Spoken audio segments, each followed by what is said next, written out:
1958, Gibson released the electric Spanish 335. The guitar ranged from $267 at retail to the name price, $335. The idea was a smash hit, and a heck of a lot of incredible artists fell in love with the guitar early on. Plus, the 335 led to the creation of many other Gibson ES models, like the 345, 355, 347, 369, 320, 330, 333, 275, 325, 336, 339, 340, 359, 775, Trini Lopez EB2.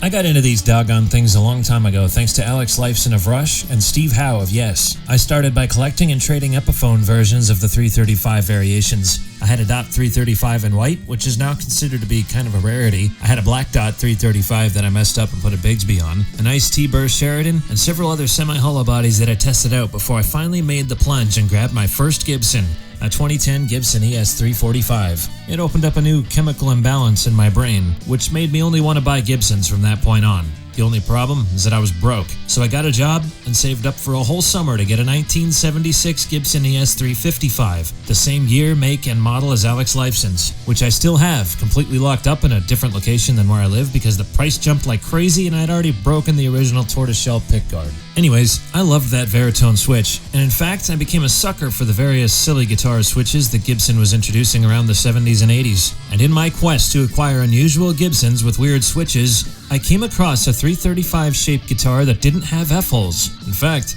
it didn't even have a regular bridge, and it was freaking covered in switches. I had to have it, so I went and took a look at it, played it unplugged for about 30 seconds, and bought it. The guy who owned it had it in the original case, which smelled like dog piss. In fact, here we are years later, and if the guitar stays in the case for too long, the B&E strings disintegrate, and the guitar ends up stinking. It's like a rescue guitar. It's taken a long time to figure out how to control this thing. When recording, it's quite the overbearing instrument. It's so sonically massive that it bullies out the other tracks in a mix and overtakes space in the final recording. I have to plan out the whole mix around this guitar, because if it appears in a song or video, it's definitely not the supporting character. It's the main character. One of my buddies said he gets the image of Samus Aran charging up the plasma rifle is like controlling the snarl on the artist. This thing is crazy, so let's talk about it.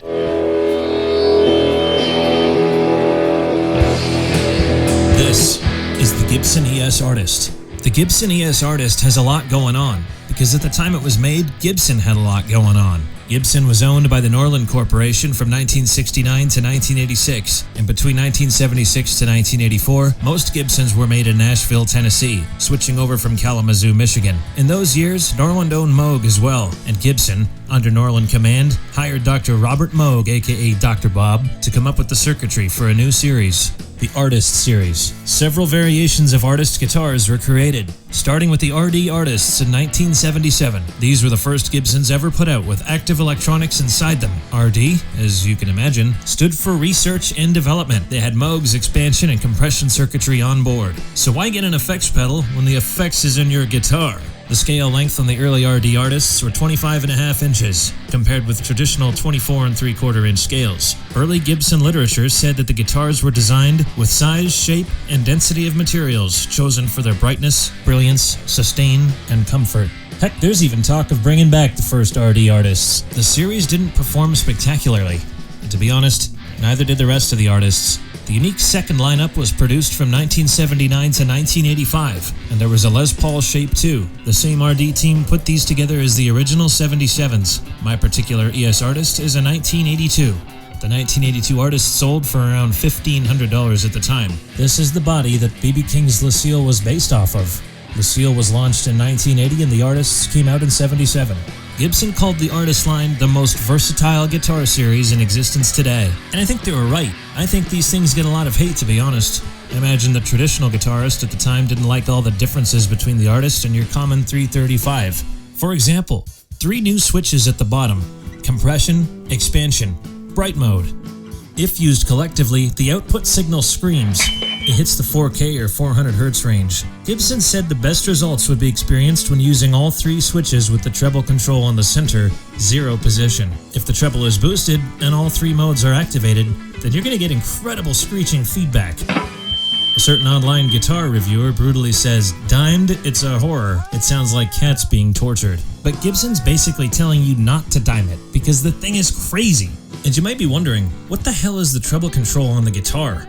Oh yeah, That's one of the 3 pots on the body. The top is the master volume control. The treble control is in the center, and its center point is a 0 with the ability to go -5 or +5, cut or boost. Gibson warned players not to go all out. Could you imagine that? In an era where people dimed everything, Gibson's telling players to actually control their sound output and try to utilize the guitar to harness its unique tonal opportunity. It's like a warning. Don't drink the entire bottle of vodka in one sitting. Or don't hit every piece of your drum kit at once or it won't sound musical.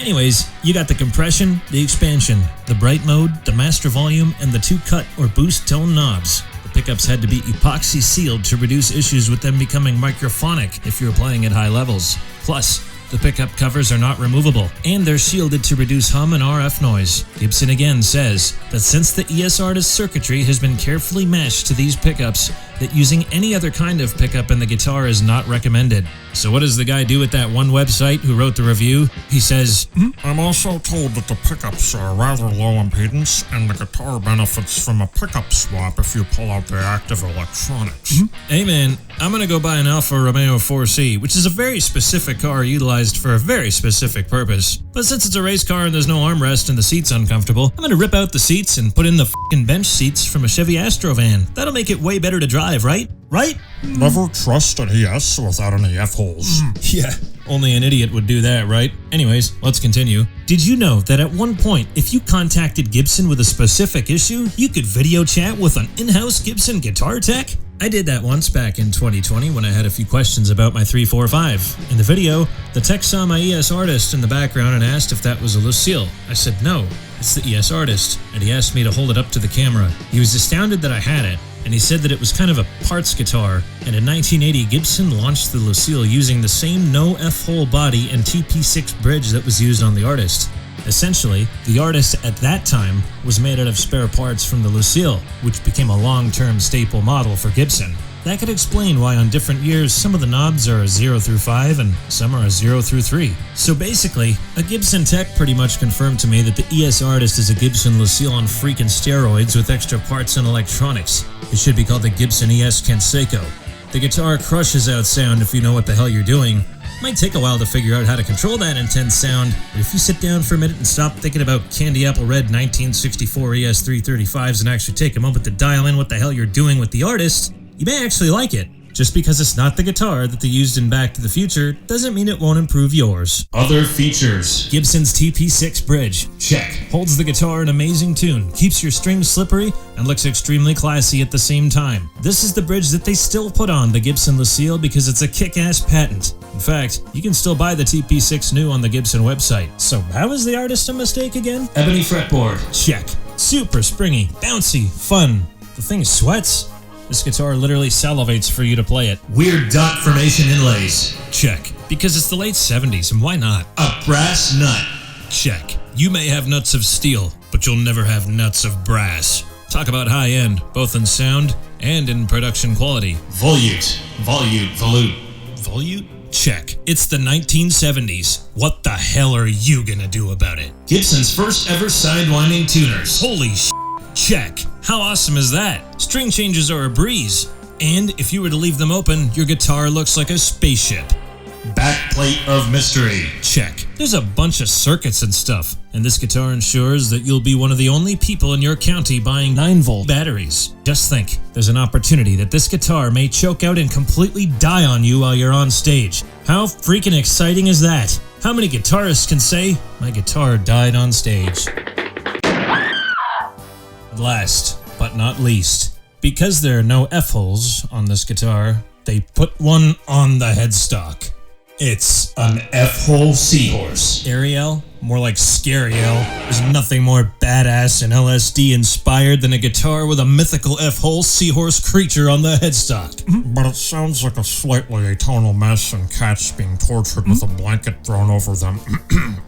Why are you throwing blankets over cats and torturing them in the first place? So, If you can't play your way out of a box of 2023 $9,000 Gibson 59 reissue Les Pauls that have been hanging on the wall of a Guitar Center for 2 years because it costs $7 a minute to play them, then the ES-Artist isn't for you. Attention people who want a Gibson who are not dentists or lawyers. This guitar is still affordable compared to what Gibson is asking for their current 335 shape lineup. Gibson doesn't even put Veritone switches on their 345s anymore. You think they want you to get into the time machine and pick up an ES-Artist? Of course not. They want you to watch that chick with her hanging over her guitar and use her promo code to pre-order $5 off a $10,000 2024, 1959, 1958, 1956 reissue. Don't do it. Go back to the Norlin days. Go back to Dr. Bob. Be a real artist. The ES-Artist is incredible. And don't just take it from me.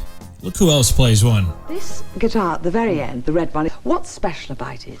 Well, this is one of the latest guitars from Gibson, and it contains the active electronics that require a battery to be inserted in the back, and it's a very powerful and flexible guitar. Do you use it? I'm using it on stage and recording studio at the moment. Steve Howe from Yes.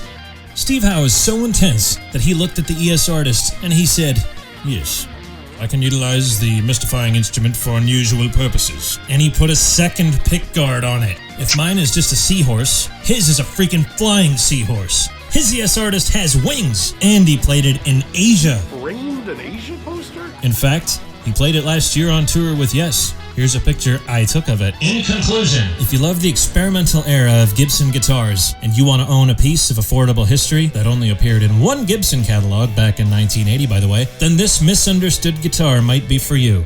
The Artist series might have flopped commercially, but how amazing is it that Gibson even tried it in the first place? It's a Gibson with Moog electronics in it. That's incredible.